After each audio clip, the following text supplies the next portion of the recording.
Hello Eurovision fans, thank you so much for coming to my channel Eurovision Histories.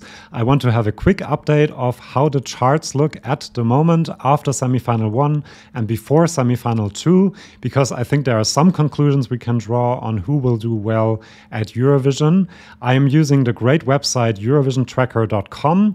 I'll leave a link in the description as well. Check it out if you haven't. It's great because it summarizes all of the Eurovision songs and you don't have to look for them individually. And yeah, it's just a great website. So let's have a look. Before, I want to also say that you should take it with a grain of salt because, for example, last year, Moldova came second in the televote and it didn't chart really anywhere. So not charting doesn't mean it will not do well at Eurovision, but it's still fun to look at and it can give us some indication, I think. Now, this is iTunes, and as you can see, Sweden and Loreen and Tutu are doing really, really well. She's number 1 in Greece, 2nd in Sweden, Belgium, Switzerland, Netherlands, Norway, Finland, doing well in Denmark, Poland, and she's even 7th in the UK, which I think is amazing. The Eurovision fever is real in the UK, and if she actually wins, I think this can be a great and big hit in the UK, and that might help her become and get a hit in the US as well, because being successful in the UK is often an important door that opens for you to enter the American market, and I would love to see a Eurovision song do well overseas as well, so I'm quite excited for that. She's also doing well in Portugal, Ireland, Austria. Austria wasn't even in her semi-final, Spain, Germany, Italy, France. So really cool to have a Eurovision song doing so well. But one thing I wanted to look at is she's 2nd in Sweden. So who's number 1 in Sweden at the moment? Well, look at Käärijä. He's actually beating her on iTunes in Sweden and he's number 1 in Sweden. I think that's quite funny. He's beating her in her own country. However, the second most successful song is Norway at the moment. Number 1 in Norway, not surprising, but then doing well in Finland, Belgium, Czech Republic, also the UK. So again, a great sign that Eurovision fever is real in the UK and doing well in a bunch of other countries. Käärijä, it's not the kind of song maybe you have to listen to a lot, but you enjoy the performance more. Well, I do listen to it a lot, actually, but it's doing well in the Nordics, in Sweden, Finland, Norway, but also in Lithuania, Netherlands, Spain, Denmark. So really interesting. And now let's look at this.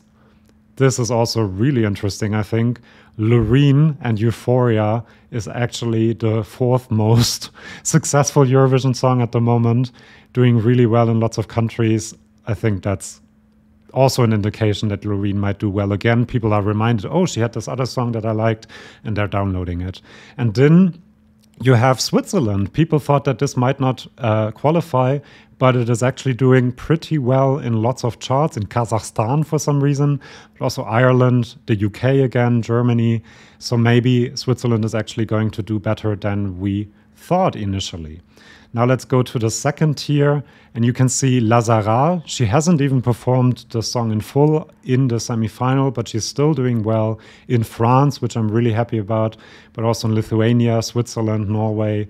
So maybe also an indication that she might do quite well. Israel doing well in Israel, which is not surprising, but also in Switzerland, the UK. And this might be an indication that being on the charts is not that important because the Netherlands obviously didn't make it, but they're still doing quite well on the charts. And you can also see that Rosalind is still doing really, really well after coming 20th in Eurovision. So again, not a big indication, but I just love talking about it. Let's also look at Spotify, and wow, you can see that Rosalind really has a hit on her hands still. It's doing well all over the place, but second is Loreen with Tattoo. Obviously, Spotify needs a bit longer to update their numbers, but then you also have Alessandra, Queen of Kings. You have Käärijä with Cha Cha Cha, and then this is quite surprising. Blanka and Solo doing well in Poland and Lithuania. Also in Iceland. Iceland is actually in all of these. If we go to the second tier, almost every Eurovision entry is charting in Iceland, which I love so much. So someone is actually, lots of people in Iceland, I think, are listening to the album, and that's why it's charting all over the place. Or lots of songs are charting in Iceland, and that's really interesting. The second tier, not that much to conclude from it, I think. Italy not doing that well. France doing relatively well in Iceland and Finland. France is actually doing quite well in the Nordic countries, which is quite interesting to me because it's more of a Mediterranean romance language song.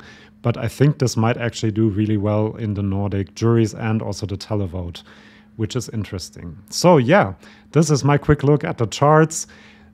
Some conclusions to draw from it. Loreen has a hit with Tattoo already, and I think it's going to be a giant hit after Eurovision.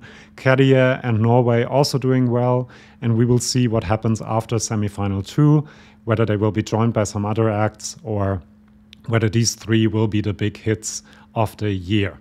Thank you for watching. Subscribe to my channel not to miss any more updates on odds, charts. I'm doing analysis on the running order and also predictions of semifinal 2 and also the final. So please subscribe if you don't want to miss that, and I'll see you for my next video if you want to. Bye bye.